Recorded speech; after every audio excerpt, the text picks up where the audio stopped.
Hi, and welcome to another episode of the Buyer's Guide podcast, where we talk all things property and finance. On today's show, we have Bruce Goddard, who is the Director of Place Projects, which oversees a number of major residential projects where they supply advisory, sales and marketing services to the off-the-plan development space. Now, Bruce has over 30 years of successfully marketing and selling some pretty substantial residential projects with key clients like Brookfield, Sekisui House, Hamilton Island Enterprises, just to name a few. What I like about Bruce is that he's got a real passion for projects. He's a real believer in designing the right product for the right price and presenting it to the ideal target market. So if you are keeping an eye on the off-the-plan apartment space, perhaps as an owner-occupier or an investor or even a developer, then this is the right podcast for you to listen into. So let's get to it.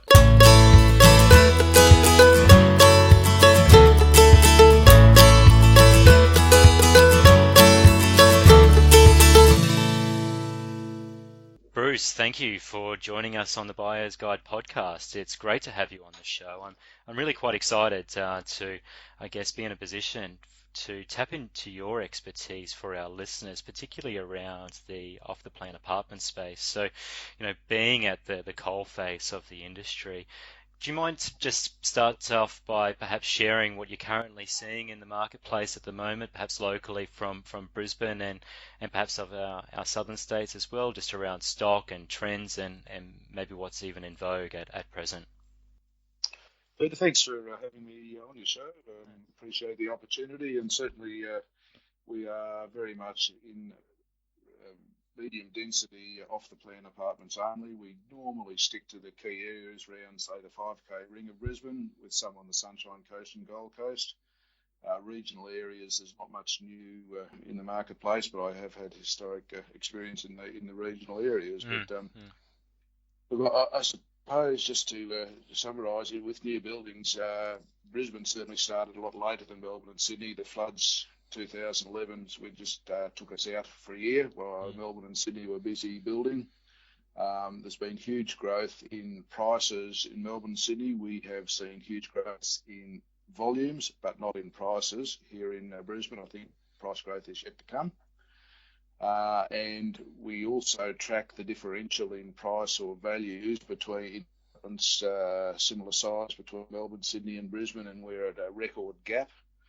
So, for example, a one-bedroom apartment close to the city in Sydney, maybe around the 800 mark. Melbourne, 600 or 700, and here in Brisbane, of course, we're about 400, so about half price. So there is that is attracting a lot of interstate investors. They're coming here to invest rather than to live, and that's been driving the investment side of things, which as long as there are tenants here to rent them. Okay. And you've indicated there that Brisbane's perhaps lagging on the price side of things. What's the research indicating there in terms of potential growth or forecasting ahead? Well, certainly pressure on here. What we do know is the value of a site to construct a unit in Brisbane has doubled over the last couple of years. What was a $40,000 or $50,000 per unit site is now 80 to 100. Okay. No question. We also know that there is real growth in construction costs, especially the tier 1, tier 2 builders. Figures of up to 10% this year on last year is occurring. And at the same time, we haven't really seen growth in units. So there's definitely a squeeze on. The squeeze will make some projects maybe not viable, won't have, or we will start to see some real price growth. So that's one of the trends we see happening this year. With the extra costs, certainly some projects may be shelved, but we do see some price growth that will need to occur. Otherwise, a lot of projects will be shelved. Won't getting off the ground. Well, you would naturally expect for those costs to somewhat cascade down to the overall dwelling price. Uh, is there enough demand though from investors in the southern states and locally as well to maintain or push up prices, or is there enough supply in the market to justify that stability that we're currently seeing? Yeah, a good question, Peter. I think probably again we try not to generalise too much in the Yeah, marketplace. So yeah, the trend will be going a little bit from investor maybe to owner occupier. There hasn't uh-huh, been a lot of good owner occupier stock built in Brisbane. It has been, as we call it, cheap and cheerful. A lot of one yeah, bedrooms and two bedrooms. yes, So this time last year, the one bedroom sales definitely outweighed the two bedroom sales. okay, Whereas in the last quarter, two bedroom sales are now outweighing one bedrooms, hmm. which does reflect probably a few more owner occupiers coming into the market. As downsizers or Look, I think we're certainly seeing some downsizes. We're seeing some younger people probably would rather be in the buying close to the city an apartment rather than going out 20, 30 k's and buying a house. yeah, So there's definitely a growth in the medium density side of things. But if I can give you perhaps figures without boring you no, no, for please, last year. please share, So around the 5K ring, we had house sales there at about 1.2. Sorry, I'm just trying to do lots of zeros in this. I've just done some quick sums. So inner Brisbane apartments, 432 million in sales. Where houses 1.2, so three times the value of houses as apartments. yes, But off the plan was 800 odd million, so twice the size of the existing apartments. So if you put the new apartments and the existing apartments, it's now similar volume to houses. okay, And there's no doubt that the growth in the medium density is there are more and more houses in these inner areas. Sorry, more and more apartments, and there will be less houses, and more people planning a life probably in apartments rather than houses. mm, mm, So that'll be the interesting one. Look, the other thing is, as I said, there hasn't been too much good quality larger owner occupier, and the three bedroom market is definitely good demand. For example, our research shows us in the last quarter of this year just finished, 15% of the off the plan sales were for three bedrooms, and new approvals coming through, only 5% of new approvals were for three bedrooms.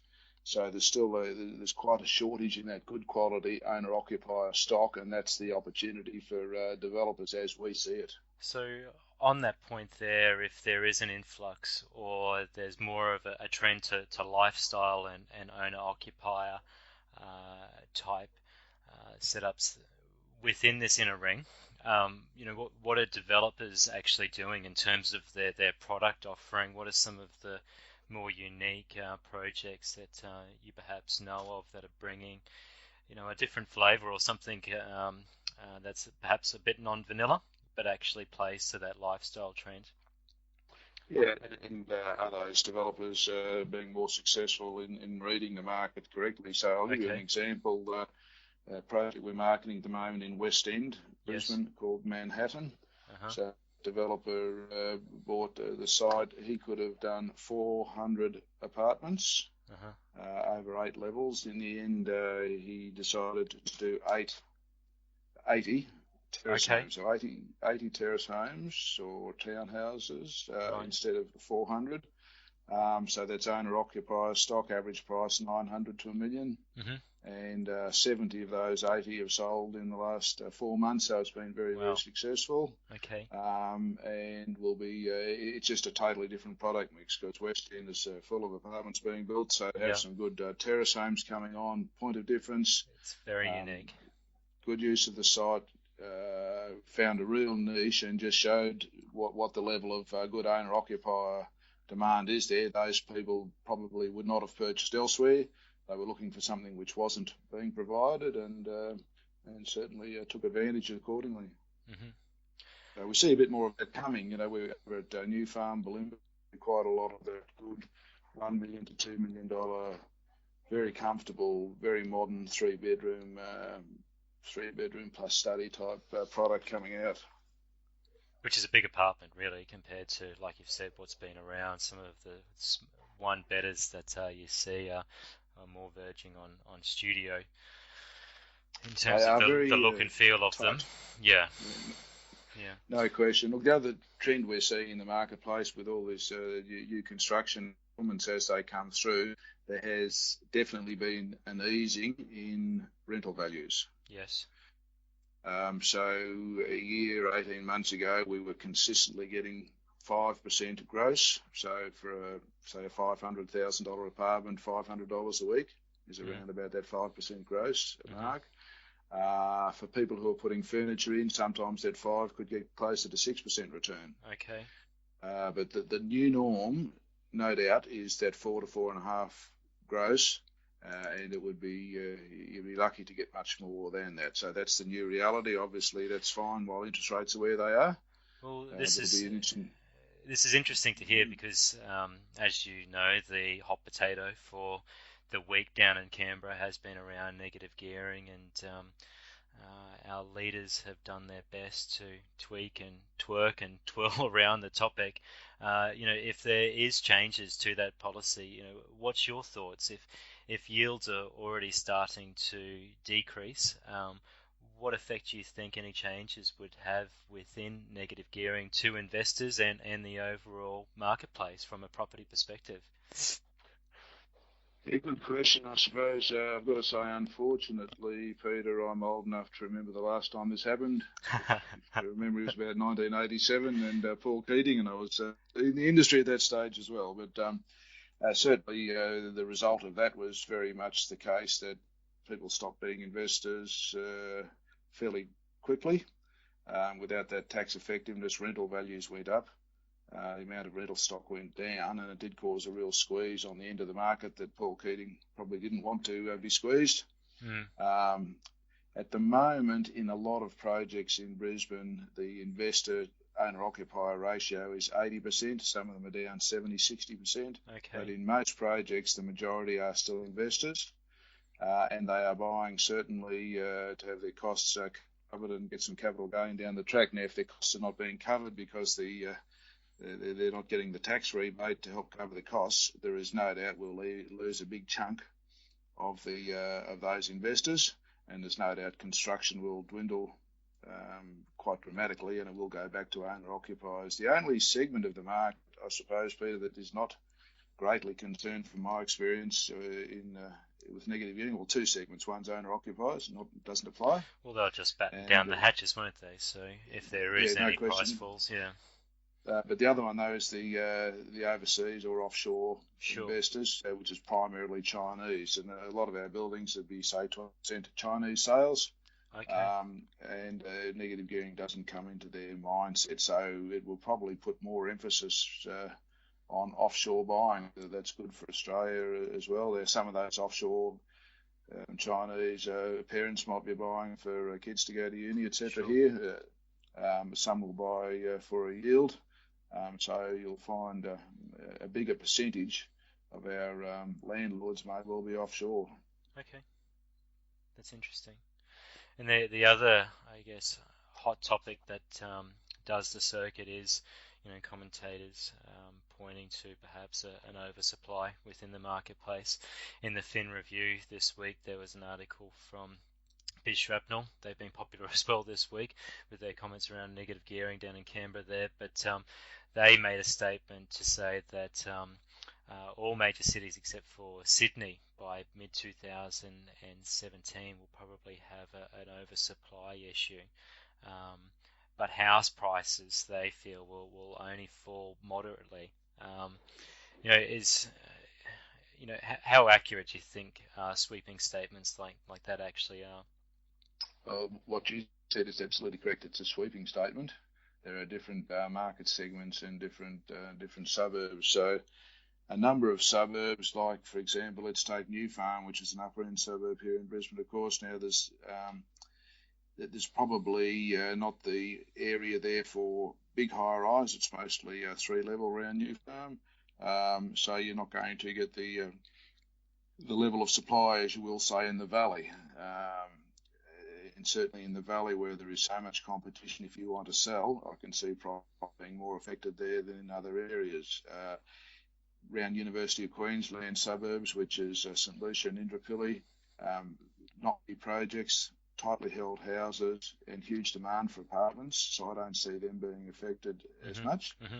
And we know there has been a short supply, and there still is a short supply in the 3-bedroom owner-occupier in good suburbs. So I think it's probably dangerous to generalise, but if there's any area that's going to be affected, it's more likely to be where there's a very, very high predominant of investors as opposed to owner-occupiers, and where there are multiple buildings in close proximity and very large buildings.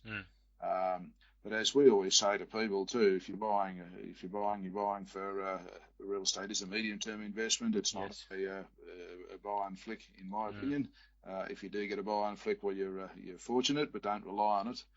And I think over the long term they will do well. But if you are going to want to resell your unit a year after, when there are 3 big buildings next door all settling, that probably won't produce a good result. It's demand and supply 101, isn't it? I guess very much the case. Look, I think I would say though that we know you can be pretty sure that at no stage in our future are building costs going to come down. The only part that can come down is some of the site values may start coming back down a bit, but to replace what is being built now is probably going to cost more. So it's just a question of if there was a temporary oversupply, wait till it's absorbed, and there is quite a high absorption rate every year. And then when the stock is absorbed, well, then developers go out and build again. But when they do build, it's going to be dearer, and that'll carry all the stock through. So again, it's a medium to long-term investment, not short-term. And that's some great advice there, Bruce. Thank you. Now, you're quite a prolific writer. Your property reports are quite popular as well. There's some excellent data and content that you do share regularly. So for our listeners out there, where would they be able to get access to those type of reports, Bruce? Okay, well, we do spend a lot of time analysing the market and assisting developers with what to build. It's our job to sell is much easier if they build what the market wants, not what they think the market wants. Yes. So we have a part of our business is Place Advisory, and enough reports are on the Place Projects website, which is very simply www.placeprojects.com.au. For example, there's a quarterly unit report which lists every unit development and what the price per square metre is, how many 1 bedrooms, how many 2 bedrooms, etc., and also the amount of, or the pipeline as we call it, how many approvals are going through the local government. So that's one issue. But we do have a blog which we put out very regularly, which is called State of Place. State of Place. And there's some very good stuff on that. For example, we did one recently on investors versus owner-occupiers. So in Bulimba, for example, 34% of new off the plan being sold to investors, 66% to owner-occupiers. So that's going to be a lot more stable than, for example, Fortitude Valley is 16% owner-occupier and 84% investors. So information in all these things, Peter, we think is king, whether you be a developer looking at what to build or a punter looking at what to buy for a 10-year hold. And lots of good stuff there. If you put your email address into State of Place or the Place Project website, it's a free service. We'll send out all our blogs and our research regularly, no obligation, and you will get some very good information, we believe, out of that, which is, again, our claim would be you'll find stuff that's better than any other research provider. You've got to keep in mind, Peter, that the off-the-plan market, there is no government database. There's a government database for all sales when they're settled, but if you want to find out this project that's halfway through construction and there's 300 units and how many have sold off the plan, the only way by doing that is for us to research the market and the developers and collate all that information, put on reports. So it's quite a unique set of figures, which is hard for anyone to replicate. No, that's excellent and a quality resource. I'm not familiar with the State of Place website, and one that I'm definitely going to have to check out and subscribe to myself, because that's some quality information and to be shared. Very useful. That's great. Well, that concludes our chat here for this morning, Bruce. Thank you very much once again for sharing your knowledge with our listeners, and it's been great to have you on the show. Look forward to hopefully some more contributions at a later date. Yes, certainly, Peter. Enjoyed spending time, and give us a call anytime. Thank you so much. All the best. Thanks a lot, Bruce. Bye-bye. Bye-bye. That concludes today's episode, and I really encourage you to check out stateofplace.com.au just to really utilise the research and analysis provided in the off-the-plan space. And for your financing needs, be sure to check out thebuyersguide.com.au. Next week, we will be bringing you some more tips on mortgage reduction and around obtaining the best rates and products in the marketplace. So once again, thank you for tuning in, and until next time, bye-bye.